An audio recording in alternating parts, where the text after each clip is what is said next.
ফ্রিজে তো মিষ্টি থাকার কথা, আব্বুরা নিয়ে এই তো আছে।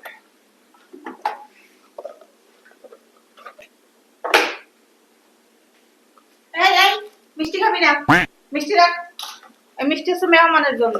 মেহমানের খাবার সব খেয়ে সাফ করে রেখে দেয়। ভাত তরকারি রান্না করছে ওগুলো খা। যা সর। ঘরের সব খাবার মেহমানের জন্য হয়? হ্যাঁ, এগুলো মেহমানের জন্য। মেহমানের খাবার খাওয়া লাগবে না। আরে মিষ্টিগুলা দেখে কেমন টকটক গন্ধ বেড়ে গেছে। এই মিষ্টিগুলা কি করে এখন ফেলে দিব? ফেলে তো দেওয়া যাবে না। তারপরে এই যে আপেলটাও অর্ধেক পচে গেছে। কি করা যায়? ইফতি তো খাইতে পারে এগুলা। ডাক দে ইফতিরে। নিয়ে যে দিয়ে আসি ওরে।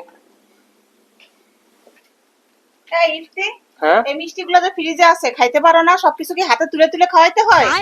এক সপ্তাহ ধরে দেখতেছি এটা ফ্রিজে, কেউ তো খাইলো না, আর তখন তো খাইতে দিলা না টাটকা টাটকা, আর এখন টক টক গন্ধ হচ্ছে, এখন তুমি আমাকে এনে কোনো দিছো। টক গন্ধ হয় নাই, 2 দিন হয় নাই তোমার আব্বু আছে। এই মিষ্টি খেয়ে শেষ করবা, আর ফ্রিজে কিছু ফল আছে ওগুলা খেয়ে শেষ করবা। আজকে সারাদিন আমি রান্না করবো না। খাও। জিনিস পচে গেলে আমার কাছে খাবো না।